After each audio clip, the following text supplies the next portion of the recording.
Dis donc, il ferait pas un peu trop chaud ici? Oh là là, qu'est-ce que j'ai froid aux pieds. Il fait chaud. On pourrait pas monter le chauffage, je trouve qu'il fait un peu frisquet. Il fait froid. Ces petites phrases, on les a tous entendues ou même prononcées. Elles traduisent toutes une sensation d'inconfort à laquelle on a envie de mettre fin le plus rapidement possible. Et en général, le premier réflexe consiste à monter ou descendre le chauffage, ce qui malheureusement, vous l'avez sûrement constaté, ne résout pas tous les problèmes. Et oui, le chauffage, c'est un petit peu plus compliqué que cela. En effet, contrairement à une idée reçue, le confort thermique ne dépend pas uniquement de la température de l'air d'une pièce. Non, il y a d'autres paramètres qui sont également essentiels et qui, s'ils ne sont pas respectés, peuvent être à la source d'un inconfort. Tenez, on va prendre un exemple.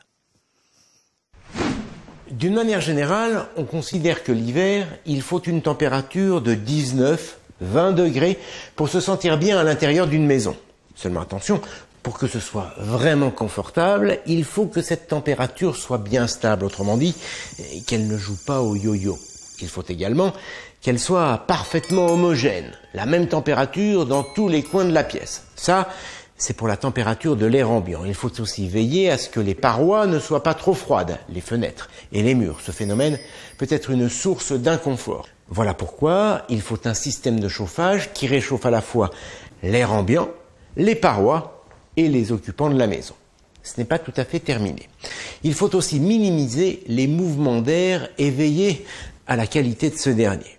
Pour que l'air soit agréable à respirer, on recommande un taux d'hygrométrie, c'est l'humidité relative de l'air, compris entre 40 et 60%. Comme pour la température, ce taux d'hygrométrie doit être homogène et bien réparti dans toute la pièce. Or, certains systèmes de chauffage peuvent justement déséquilibrer ce taux d'hygrométrie, rendant l'air plus sec à certains endroits et plus humide dans d'autres. C'est donc en jouant sur tous ces paramètres, la stabilité et l'homogénéité de la température, celle du taux d'hygrométrie et les mouvements d'air, que l'on peut atteindre un confort thermique satisfaisant. Alors bien sûr, les systèmes de chauffage sont des acteurs importants pour atteindre ce confort thermique, mais l'isolation du logement et la performance des fenêtres le sont tout autant. D'ailleurs, très souvent, des travaux d'isolation sont suffisants pour améliorer le confort thermique et dans tous les cas, ils doivent être étudiés avant de rénover un système de chauffage.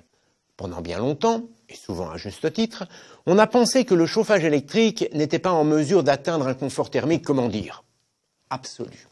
C'est vrai que quand on parle de chauffage électrique, on pense bien souvent au fameux convecteur. Normal, c'est le tout premier système de chauffage électrique qui a vu le jour. C'était dans les années 70. Comme son nom l'indique, le convecteur fonctionne sur un principe physique simple, la convection.